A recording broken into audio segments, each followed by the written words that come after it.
two British philosophers that had an enormous sphere of influence were Thomas Hobbes and John Locke. Thomas Hobbes came before John Locke in his seminal work called The Leviathan. He wrote The Leviathan in 1651 when the second treatise was entitled On the Commonwealth. If you think about Leviathan, it refers to a very large sea creature. Hobbes uses the Leviathan as symbolism of what is necessary for governance. So Hobbes was insisting that while we're making this shift away from this tyrannical rule via the monarch, and we were attempting to work alongside a parliament, he believed that there was a need for a strong central government, primarily because he believed that people in their natural state are selfish, are self-interested, and even as a group like Parliament, that they would act in their own special interest, in their own personal interest, rather than for the common good and the common welfare of the community. So he believed that in order to establish social order, that a central government was necessary. He also believed that there was a need for a social contract between this government and those that are governed, primarily so that there wouldn't be an anarchy, that there wouldn't be a huge fight back from those that are being governed because they had agreed to be governed. So he believed that society and state is not natural, that the coexistence of societal norms and with the existence of state is not natural, but rather that all of these social norms should come from the central government. He also believed that politics itself was not natural, and it was something that needed to be created by man. In comes John Locke. John Locke writes a famous treatise, the two treatises on civil government. This was an essay concerning human understanding. He was the first to advocate of the modern conception of civil liberties, which are essentially the rights of the governed. He defined the limitations of property and the powers of commonwealth. For example, that people are sovereign in the right to govern themselves. He was the one who gave us the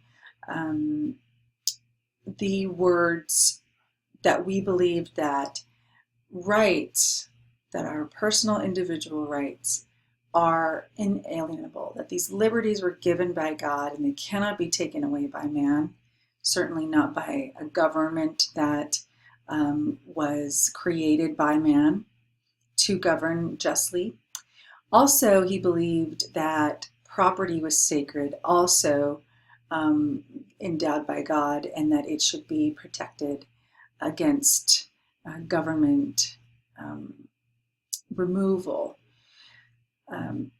He also believed that government must be restrained in its power if it is to serve the common good. So here we had Hobbes saying that there needs to be a strong central government that maintains social order, whereas Locke is saying that there needs to be an avenue for the governed to push back so that the government is not using excessive power.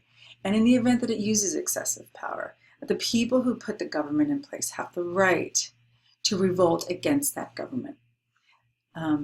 The idea of social contract comes up, where there's a social contract between those that agree to govern and provide for the common welfare.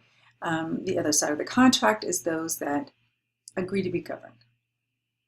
The second treatise of government sets out the basis of government.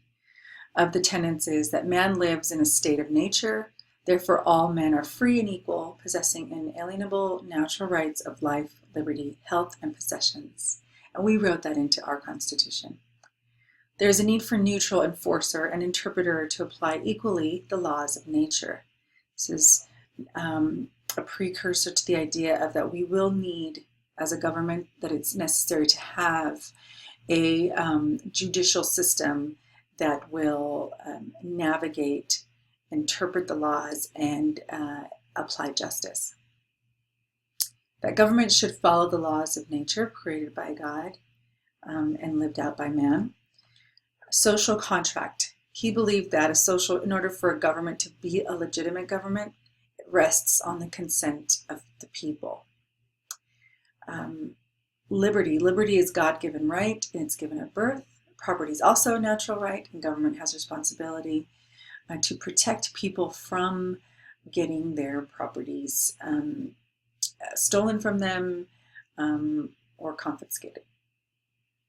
On religion, he believed that there should be a separation of church and state, and that there should be religious freedom.